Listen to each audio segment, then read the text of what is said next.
Hey, I'm Devin, And I'm Mary Kate, and we're picking up pieces a channel all about board game pieces. and how to pick them up.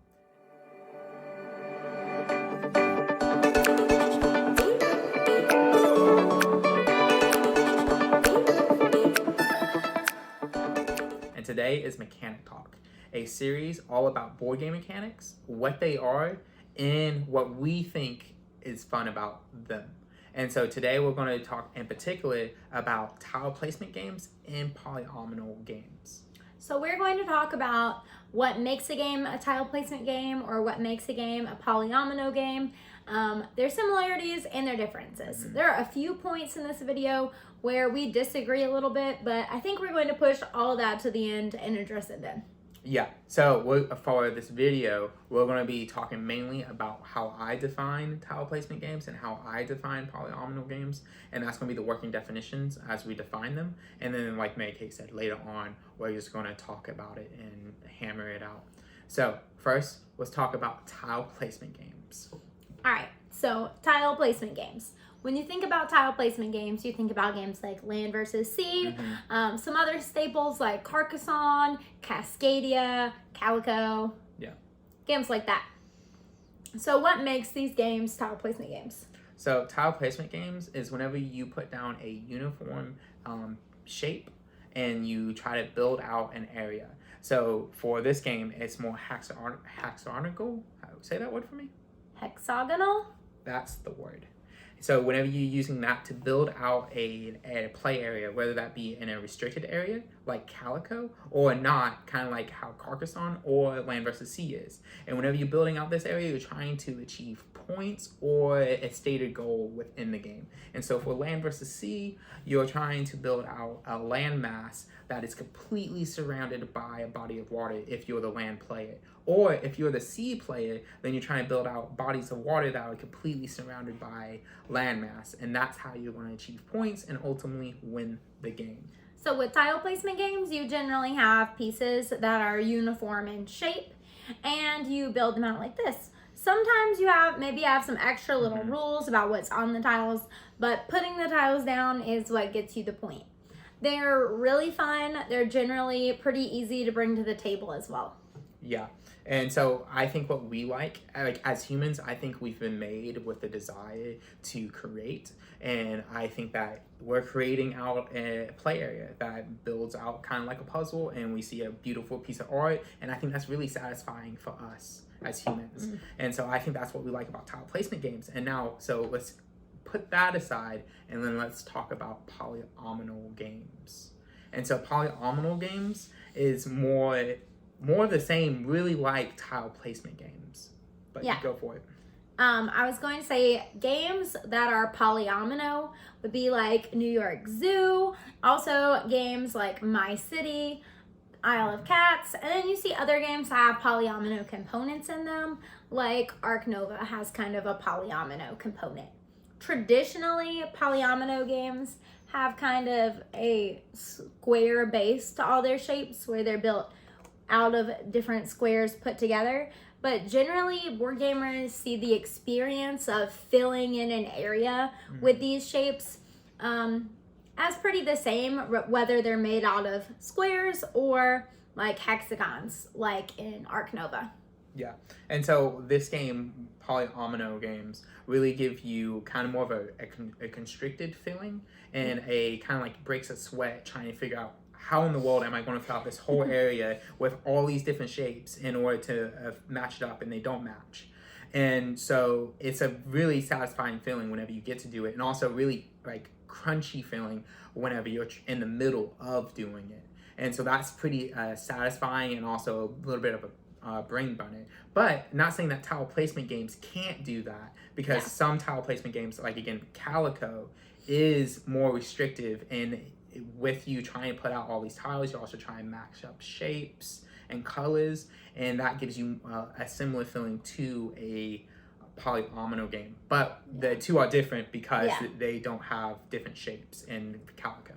Yeah, and I would say a lot of the times with like a polyomino game, you see games like in My City where you have to try to cover all a certain amount of spaces, or with New York Zoo where your goal is to fill in the whole enclosure.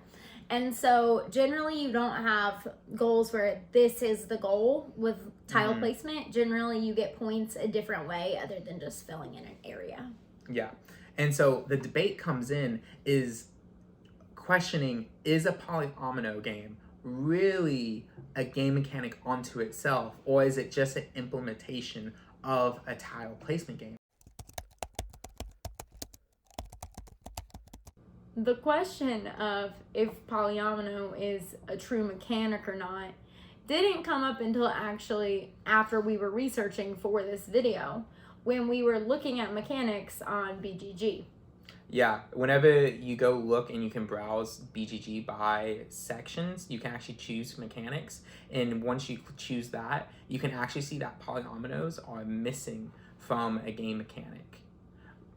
And so Board Game Geek does this because of how they choose to define tile placement games and polyomino games. So polyomino games are not a game mechanic onto themselves. Rather, they define tile placement games as a game that's just putting pieces together regardless of shape or size.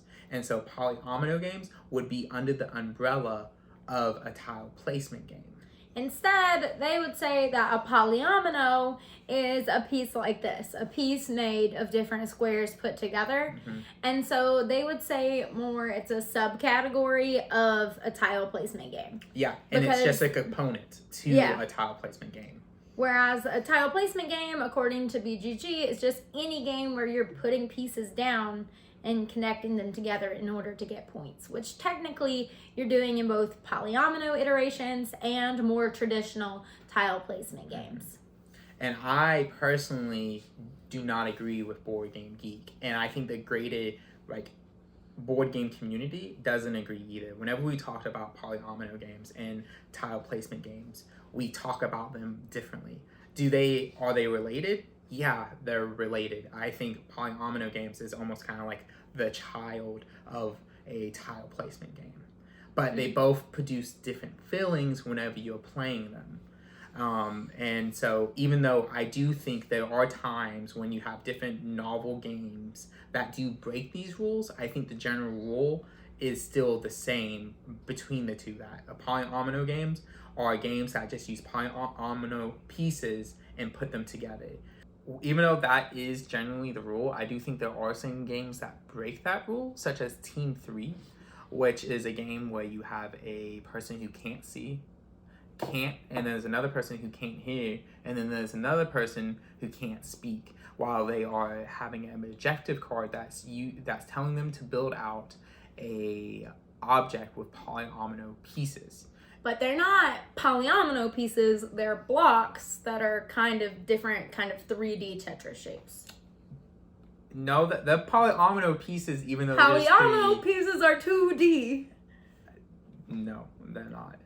And so that doesn't really apply to our conversation, but it still is a polyomino piece being put together in order to achieve a goal. And so I would describe that polyomino game, even though it's 3D, and then also even though it is not enclosed in a space. So my issue with that then would be, I feel like Team 10 is straight up just a dexterity game.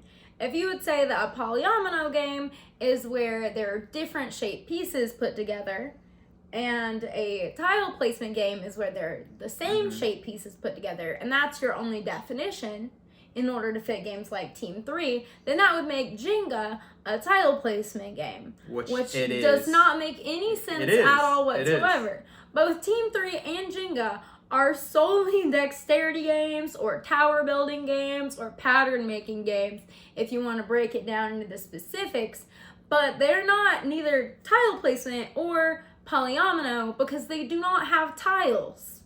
They have blocks, which I think is a core distinction. Which I don't think. I think it's block is pretty much just a tile blown up. And so anyway, that's a then or they, I think, about the conversation. I think the key about the Team 3 that I was bringing up is that there's not a restricted area that's needed in order for a polyomino game to exist.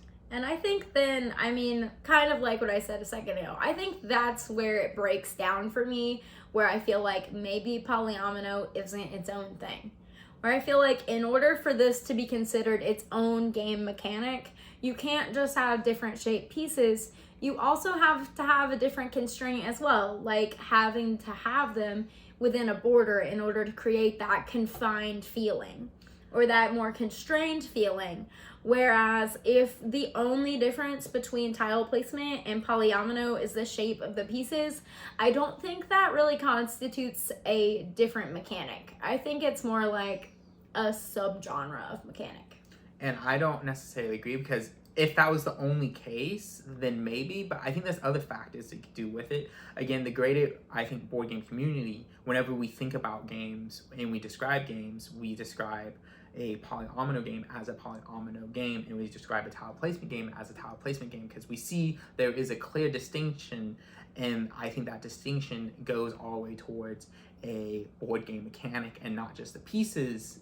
And I think another point towards that is whenever we see a board game designer talk about how to make a tile placement game or how to make a polyomino game, they have to think about it differently. And that's highlighted in a podcast I was listening to by, I think, Board Game Design Lab, where the host had on his podcast the creator of Isle Cats, and he was describing how he was making Isle Cats and how he had to think through making Isle Cats. Whenever he was making it with the polyomino pieces, it changes the whole dynamic of how the game is ran. Like, he had to either try to put one piece in, and that shaped polyomino piece didn't quite fit into his game, so he had to remove that piece and then try to make a different type of polyomino piece. And it gives a different feel based off of those different pieces in that game.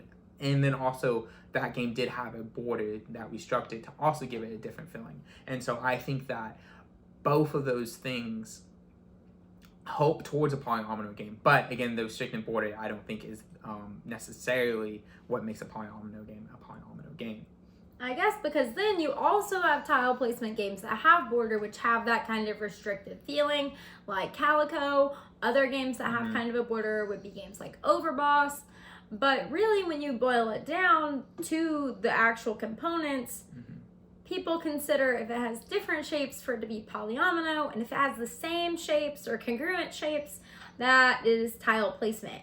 And there, I feel like it's just more of like a subgenre. You said that people would talk about them as being a polyomino game or being a tile placement game, but I feel like it's kind of similar, as in it's a helpful distinction to say if a band is a classic rock band or a punk rock band, but both of those are rock bands.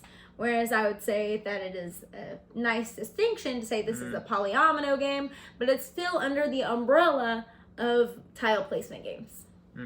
And what I would say, it is its own thing. Like, I would acknowledge that a polyomino game is closely related to a tile placement game. Like, it is, I would say, a child of tile placement.